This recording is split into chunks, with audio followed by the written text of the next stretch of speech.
Hello, everyone. A very warm good evening.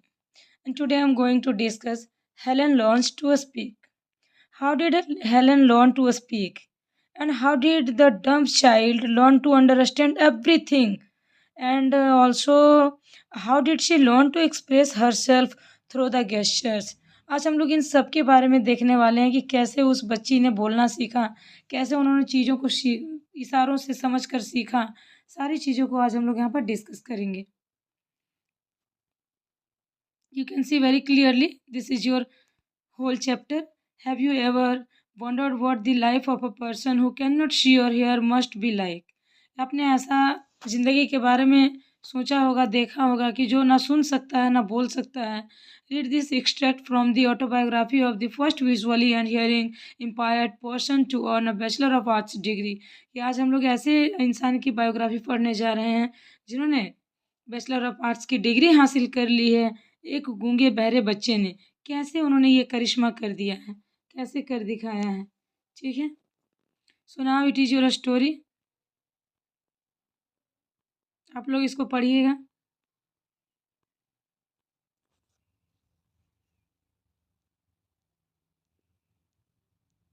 हमने इसको already discuss किया हुआ है क्लास में, और अगर आपको फिर से समझना है तो मुझे कमेंट बॉक्स पे ज़रूर कहें, लिखें. मैं आपको फिर से लाइन बाय लाइन सबको एक्सप्लेन करूँगी.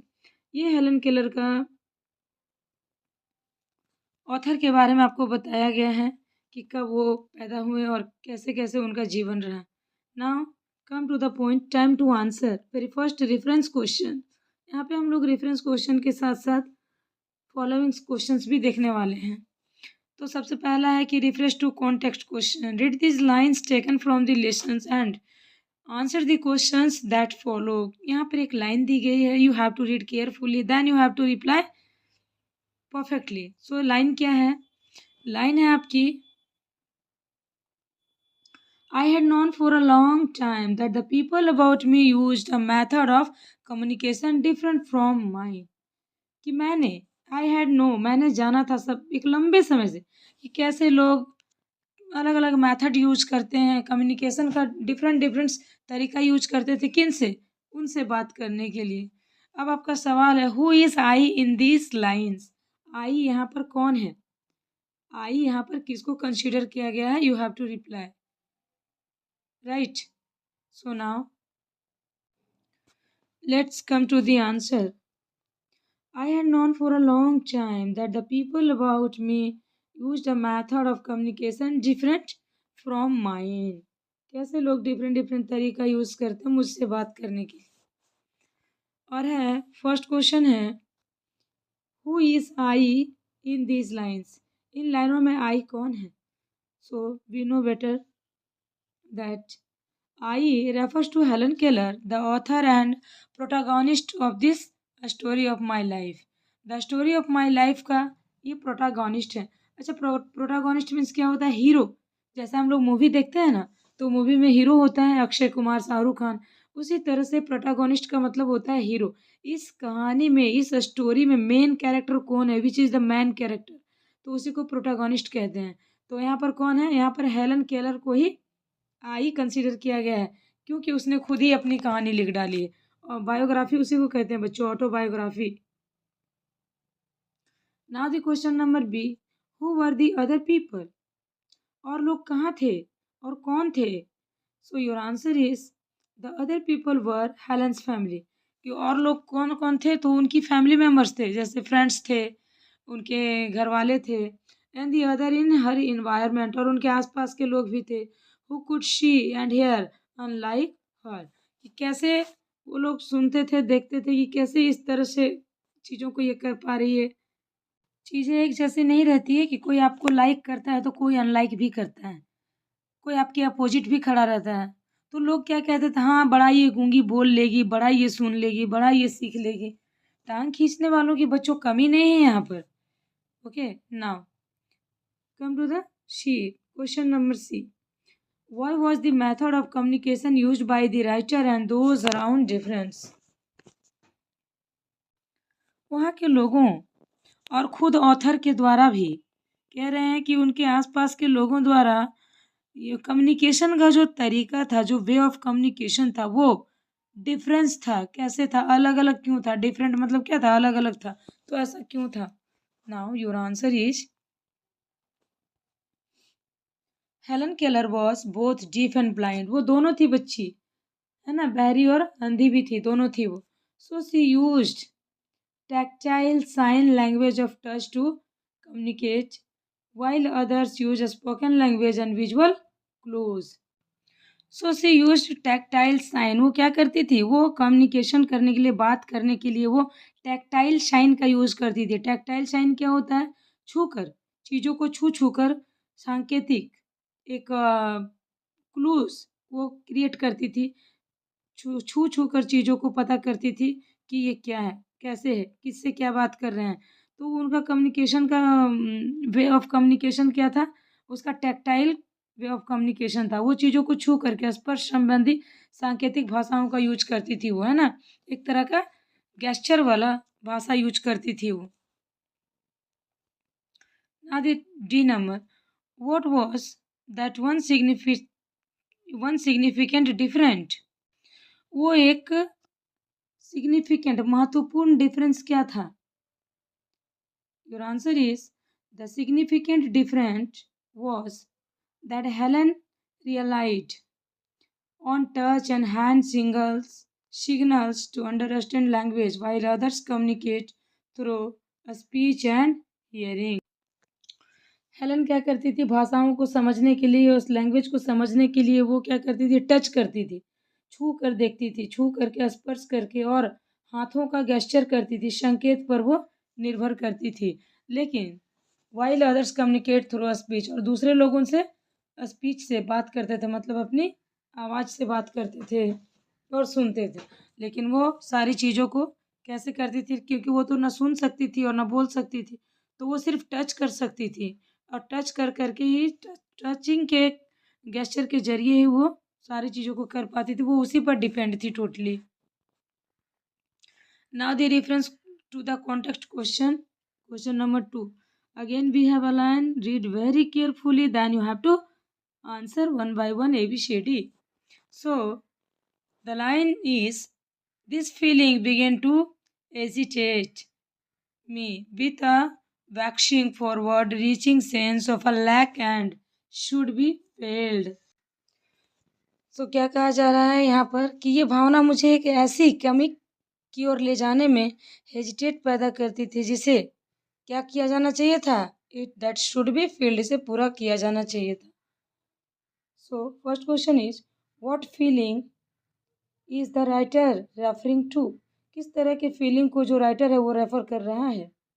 Your answer will be, Helen is referring to the feelings of frustrations and longing to express herself fully and communicate like others around her. बेचारी हेलन बहुत ही ज़्यादा फ्रस्ट्रेशन फील कर रही है और अपने एक्सप्रेस को वो बहुत ज़्यादा जोर दे रही है। अपने कम्युनिकेट वो चूँकि कर नहीं पा रही है, लेकिन उसको तो करना है क्योंकि उनको तो सीखना है। कुछ भी नहीं होने के बावजूद भी इंसान में अगर सिर्फ ठान ले कुछ करने की ना, तो वो कर गुजरता है। Now this B number question, why does the writer use the word waxing to describe the feeling? Writer ने वैक्सिंग वर्ड यूज क्यों किया है फीलिंग को डिस्क्राइब करने के लिए?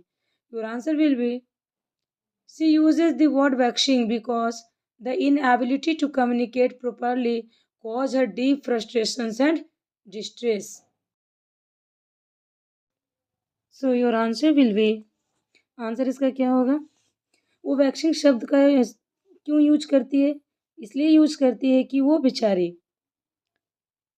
इनेबल है प्रॉपर कम्युनिकेट करने में, प्रॉपर तरीके से बोल पाने में वो इनेबल है। इसी कारण से उनको क्या है?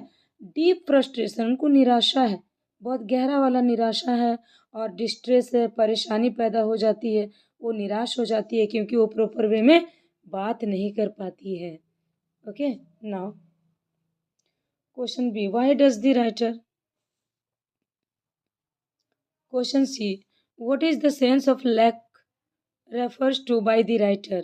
राइटर के द्वारा ये जो वर्ड है सेंस ऑफ लैक, इस वर्ड को उन्होंने क्यों रेफर किया है, क्यों संदर्भित किया है? Your answer is the sense of lack refers to Helen's realization that she was missing an essential ability, the ability to communicate with others, which made her feel incomplete. देखिए, सेंस ऑफ लैक का क्या मतलब है कि उनको ये इस एहसास से है कि उनके अंदर एक जो इसेंशियल एबिलिटी थी, आवश्यक क्षमता थी, उसकी कमी है। उसको उसका इसेंशियल एबिलिटी मिसिंग है उनके अंदर, और वो जब दूसरों के साथ कम्युनिकेट करना चाहती है तो उनकी जो ये एबिलिटी वो कम पड़ जाती है, जिसके कारण वो अपने आप को इनकम्प्लीट महसूस करती है। इसीलिए lack of sense of lack को यहाँ पर रेफर किया गया है। वो खुद को इनकम्प्लीट महसूस करती है जब वो दूसरों से बात करती है तो। Next, D number, give a synonym for agitate. तो एजिटेट को यहाँ पर आपको एक सिनोनिम देना है। So a synonym for agitate is disturb. क्या होता है एजिटेट का मीनिंग? डिस्टर्ब और upset. Now third number, now we have again a line, at the last At last the happiest of happy moment arrived, and I made my homeward journey, talking consultantly and Miss Sullivan, so not for the sake of talking, but determined to improve to the last minute. इन शब्दों का कहने का अर्थ है, तो what is the meaning of these lines? इन लाइनों का मतलब है बच्चों की आखिरकार वो हैप्पीएस्ट मोमेंट आया, वो सुखद क्षण आया जब मैं घर की ओर चल पड़ा और लगातार मैं सुलिवन को करते हुए चला गया, उनको याद करने की बातें करते हुए गया। सिर्फ बातें करने के लिए नहीं, बल्कि लास्ट मोमेंट में खुद को इम्प्रूव करने के लिए मैंने ऐसा डिटरमाइंड सेट किया, अपने आप को दृढ़ संकल्पित किया कि मैं बोलूँगी और बोलूँगी, बस बोलूँगी। नेक्स्ट है क्वेश्चन 1 है,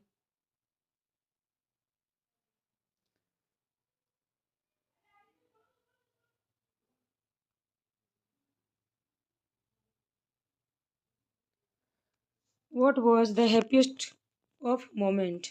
तो वो हैप्पीएस्ट मोमेंट क्या था? कौन सा खुशी का पल था? Your answer will be the happiest moment for Helen was when she finally understood that words had meaning, particularly when she learned the word water at the water pump. देखो कितनी खूबसूरत लाइनें बोला है कि हैप्पीएस्ट क्या था उसकी लाइफ में। तो हैप्पीएस्ट मोमेंट वो था जब वो पानी शब्द, बकायदा पानी के पंप पर जाकर के पानी शब्द को सीखती है, तब उसको समझ में आता है क्या कि शब्दों का अपना एक अर्थ होता है, अपना एक मीनिंग होता है। ठीक है, तो ये उनको कहाँ समझ में आया? वाटर के पंप पर वाटर समझ में आया, और जैसे ही उसे वाटर समझ में आया तो वो जान गई कि सारे शब्दों का कुछ ना कुछ मीनिंग तो होता ही है। Now the question B, where had the writer gone? Writer कहाँ चली गई थी? Answer will be Helen had gone outside with her teacher. अपने टीचर के साथ बाहर चली जाती हैं। मिस सुलिवान उसकी टीचर थी। Where she learn the meaning of words by feeling water run over her hands, कि उनके हाथ में पानी को रख करके उनको पानी का मतलब बताती है और पानी शब्द समझाती है। So who was miss Sullivan? Miss Sullivan कौन थी? Miss any Sullivan was Helen Keller's Helen Keller teacher and life long companion. कि वो कौन थी? सुलिवन एनी सुलिवन उनकी टीचर भी थी और उनकी लाइफ लॉन्ग कंपेनियन भी थी, उनकी साथी भी थी। Who taught her to communicate using the manual alphabet and tactile learning methods. और उन्होंने उसको छू करके गेस्चर करके छू छू करके चीज़ों को बोलना और समझना सिखाया कि ये चीज़ है, ऐसे ऐसे उसको समझाया गया। पानी है, हाथ में दे के बताया गया कि लो ये पानी है, तो वहाँ से वो सीख जाती है, दैट इज वाटर। नेक्स्ट है, what did the writer want to improve? Writer क्या इम्प्रूव करना चाहता था? तो क्या चाहती थी वो? Helen wanted to improve her ability to communicate, understand and the world through the language. कि भाषा के जरिए वो कम्युनिकेट को और समझ को समझना चाहती थी।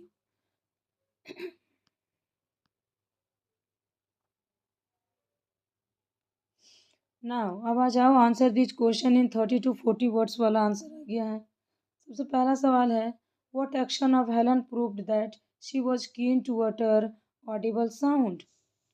तो कौन सा एक्शन से ये प्रूव होता है कि she was keen to utter audible sound. तो वो क्या थी, she was very keen to utter audible sound, वो बोलने के लिए उत्सुक थी, ध्वनि निकालना चाहती थी, लेकिन शी वॉज डम, गूंगी थी वो। So Helen try to feel the moment of people's lip, लोगों के होठों को देखती थी कि कैसे वो बोल रहे हैं जब वो लोग बोलते थे। Place her hand on their throat to sense vibration, अपने गले को छू करके देखती थी कि कैसे वाइब्रेट करता है। And attempt to imitate the sound she left, और दूसरे की साउंड को इमिटेट करने की कोशिश करती थी, लेकिन नहीं हो पाता था। सी फेल्ड, और उन्हें महसूस हुआ showing her strong desire to speak audibly, की उनको भाषा बोलने की बहुत ज़्यादा डिजायर था। Now the question 2, why had Helen stopped speaking, उन्होंने बोलना क्यों बंद कर दिया। So Helen stopped speaking because after her illness, जब उनको बीमारी हुई थी तब उसका आवाज़ चला गया था। She lost her ability to hear and see, उसी समय उसने देखने और सुनने की क्षमता खो दी थी। And making it impossible for her to mimic sound and learn spoken language like other children, और इस तरह से वो उनके लिए भाषा बोलना और सीखना, देख पाना, मतलब इम्पॉसिबल हो जाता है चीज़ों को देख पाना और सुन पाना। Third number question is why did Helen's friend discourage her from trying to use her lips and voice to express her thoughts, कि जब वो बोलने की कोशिश करती थी उनके फ्रेंड्स को डिस्करेज करते थे, क्यों। Do you think it was mean of them, कि आपको क्या लगता है कि ये सेल्फिश थे लोग। Helen's friend discouraged her because they found her speech unintelligible and difficult to understand. So it was not necessarily mean, but rather a lack of understanding of her potential and persistence. कि वो लोग क्या देखते थे, लोगों को ऐसा क्यों लगा, क्यों वो लोग उसको डिस्करेज करते थे, क्योंकि उन्हें उनकी जो इंटेलिजिबल बातों, मतलब उनकी चीज़ों को, भाषा को जो समझने में लोगों को कठिन हो रहा था, क्योंकि वो कुछ बोल नहीं पा रही थी, समझाना चाहती थी। उनकी अनइंटेलिजिबल स्पीच थी, जो कि किसी को समझ में नहीं आ रहा था। स्पीचलेस थी वो, स्पीच क्या थी, वो तो बोल ही नहीं पाती थी। तो ये सारी चीज़ जब लोगों को डिफ़िकल्ट लग रहे थे, तो इसलिए, लेकिन इसका इसलिए मतलब नहीं था कि उसकी एबिलिटी और उसके पोटेंशियल, उसके परसिस्टेंट को समझने में कमी थी। वो उसके एगरनेस को लोग देख रहे थे कि ये बहुत तेज है, समझती है, लेकिन क्या करे, आवाज़ मुंह से नहीं निकलती। Fourth one, who was who was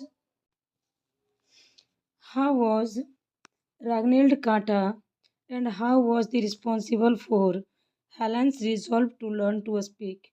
ये रागनेल्ड कांटा कौन था, और उन्होंने हेलन के संकल्प को, बोलने के संकल्प को,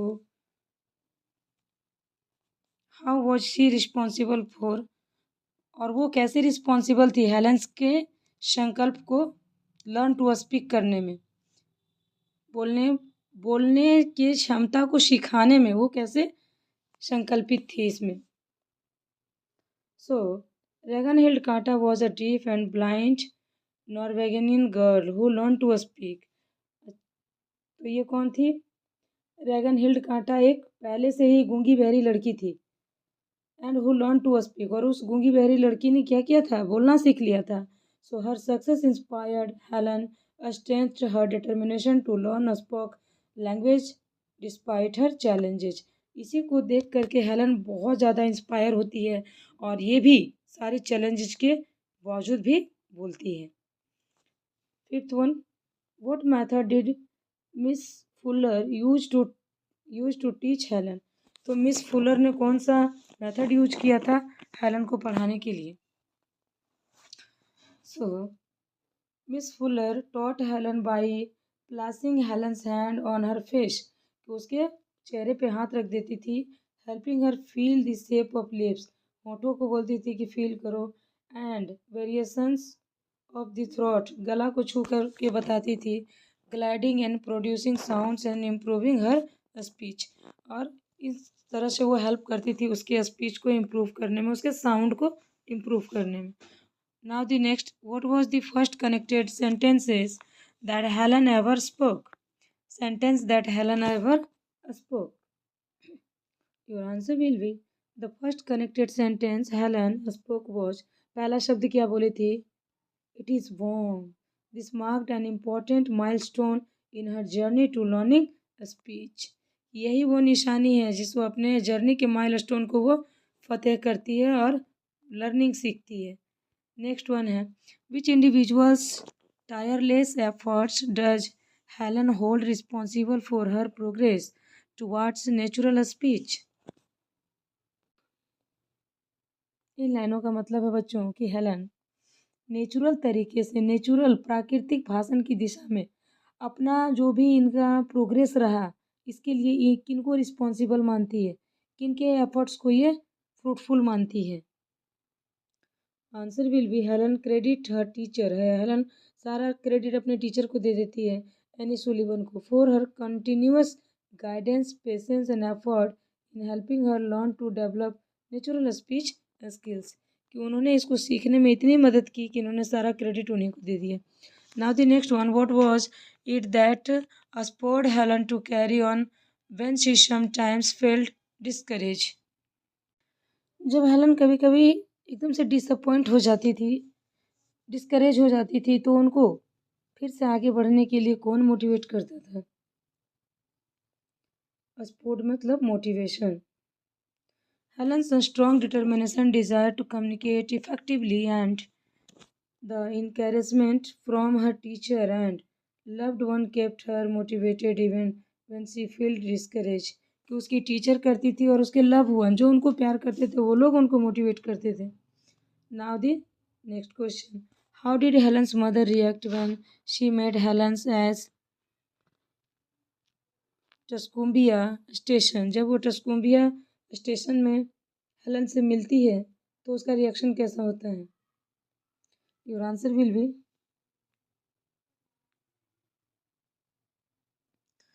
Helen's mother was overjoyed and emotional when she met Helen at the station, expressing her happiness and pride in Helen's progress in learning speech. कि स्पीच को सीख ली है तो उसकी माँ उसको देख करके बहुत खुश हो जाती है स्टेशन में ही, जब वो उसको लेने के लिए गई थी। Now I think we have already discuss all questions.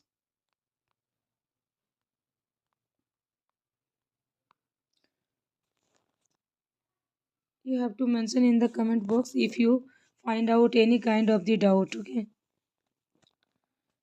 I hope कि ये वीडियो आप लोगों को पसंद आया हो।